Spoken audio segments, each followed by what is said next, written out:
Welcome to Sea Bear's Sanity, because when you live in an insane world, the sane shall be called crazy.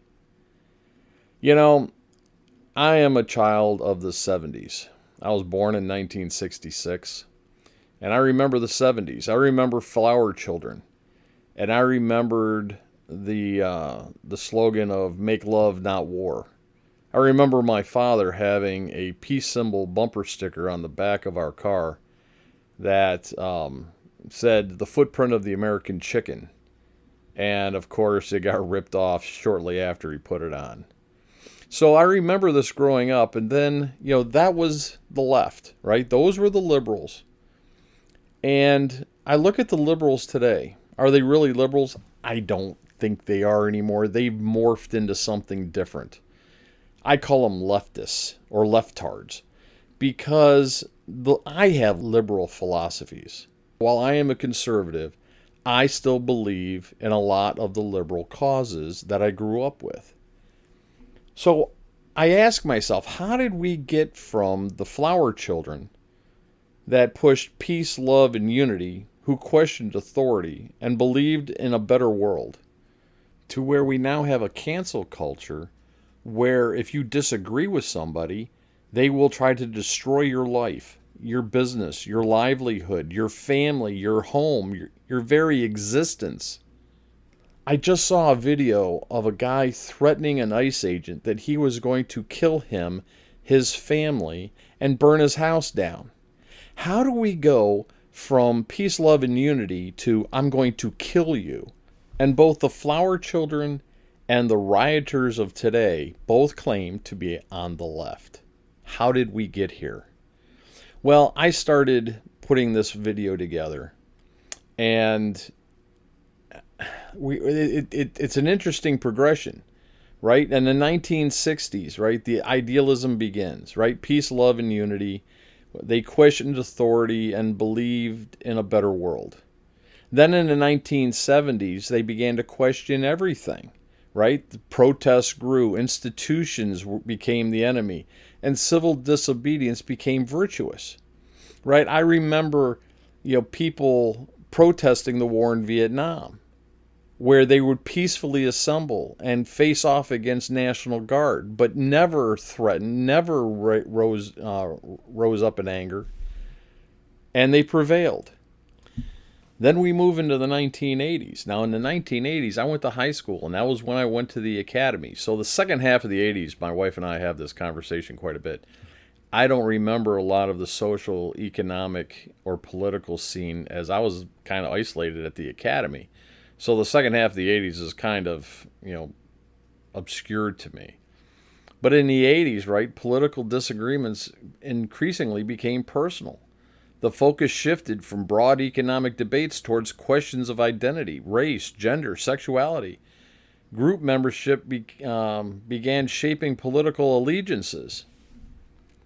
From there, we move into the 90s. And again, the early 90s to me were it's kind of, a blur because I was in the Navy. I was out to sea a lot. But during the 90s, critics argue that social status became increasingly connected to grievances. Victimhood gained cultural influence. Personal hardship became political capital. And social conflicts were increasingly interpreted through competing narratives of oppression. Right? So then we shift into the 2000s. The 2000s, to me, I remember 9/11 and the dropping of the towers. I was a patriot. I was, all for going out there and taking care of business. But during the early 2000s was also when I remember for the first time hearing the term political correctness. I heard it from Rush Limbaugh. I'm like, what the hell is political correctness? But language itself had become a battleground. Words were no longer viewed merely as communication. They were increasingly treated as a form of harm. Microaggressions, anyone? New rules emerged around acceptable speech. Critics saw protection, and others saw censorship. We became more and more divided.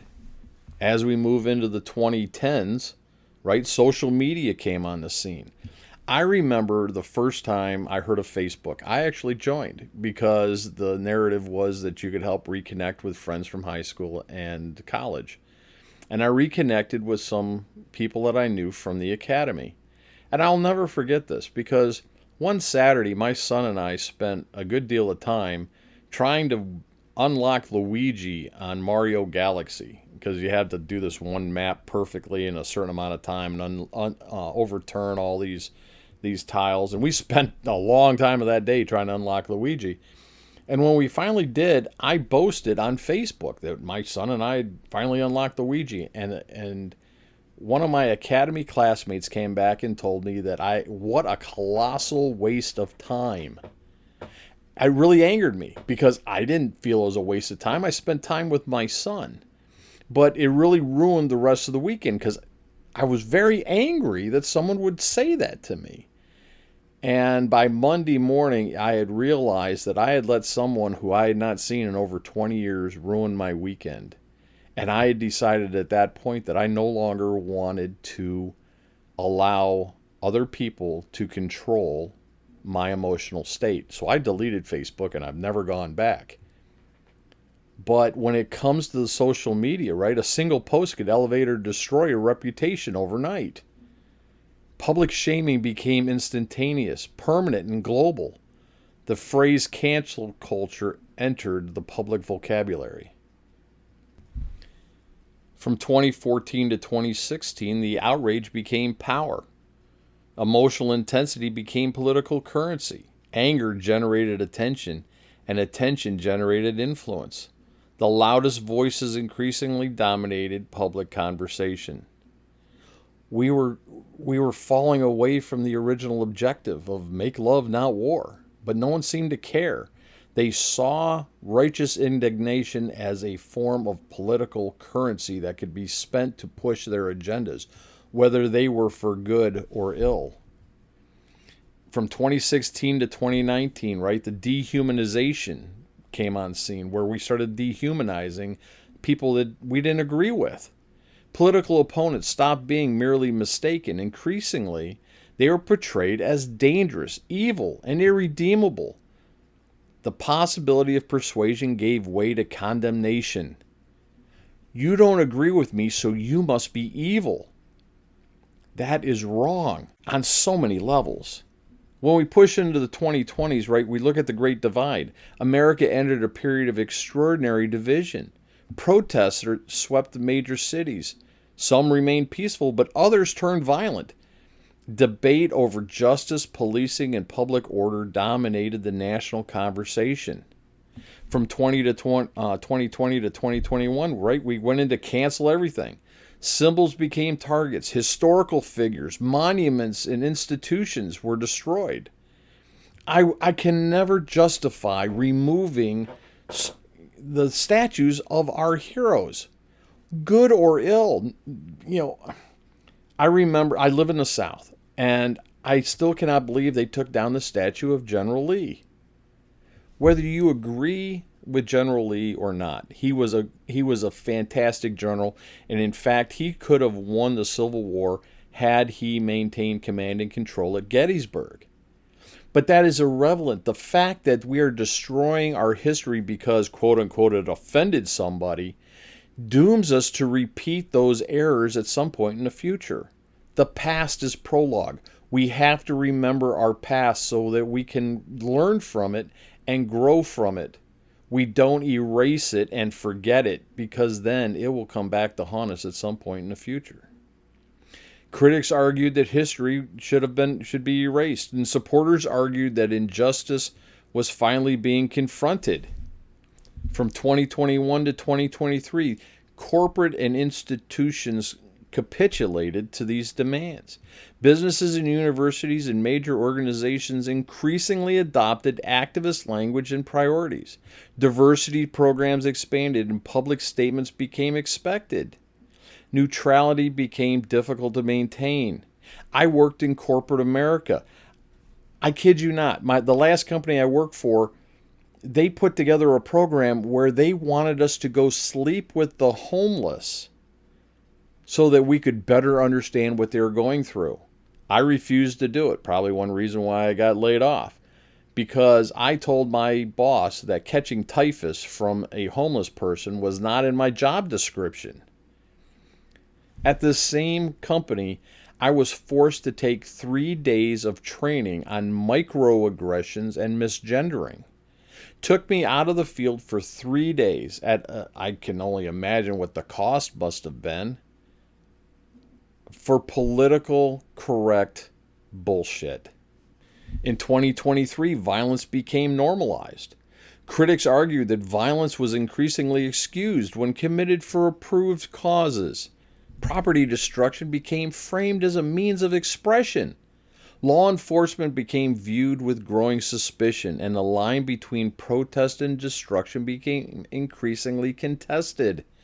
Do I have to cut and post a video of CNN when Minneapolis was burning from the BLM riots, that it was mostly peaceful, when a building was on fire behind the reporter?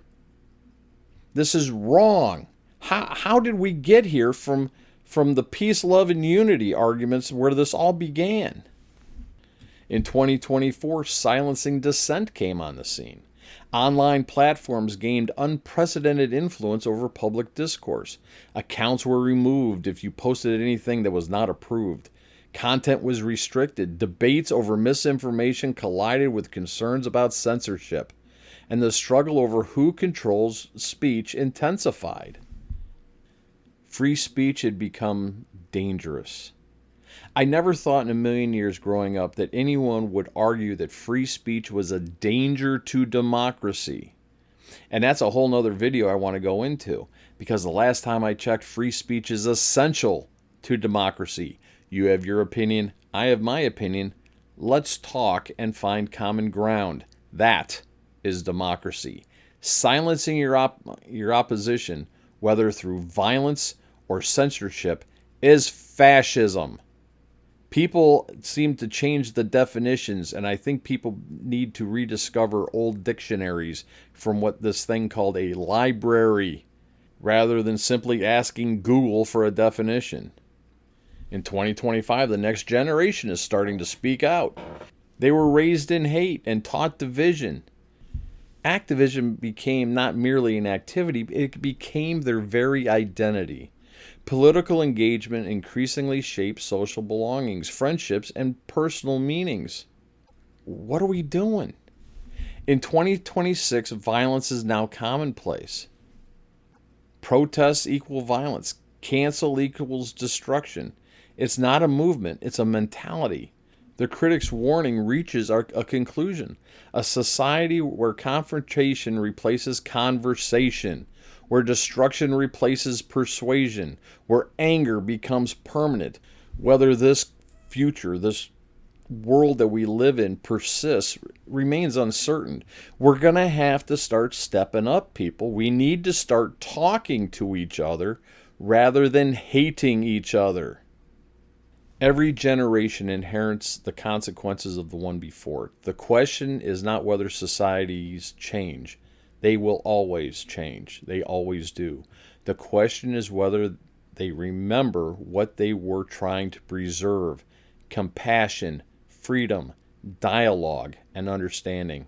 Perhaps the challenge ahead is not chosen between left and right, but recovering the ability to disagree without hatred, to protest without destruction, to persuade without coercion.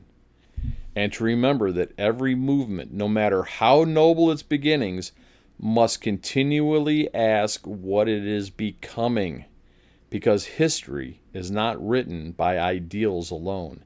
It is written by the choices made in their name. People, we need to start talking to each other. We need to open that dialogue if democracy has any hope of preservation. Because the path we are on right now is dark, where one side has a voice and the other side will be sent to re-education camps, concentration camps. Is the Fourth Reich beginning to rise? A question for another video. Anyways, that's it for this one. This is the Sea Bear, out.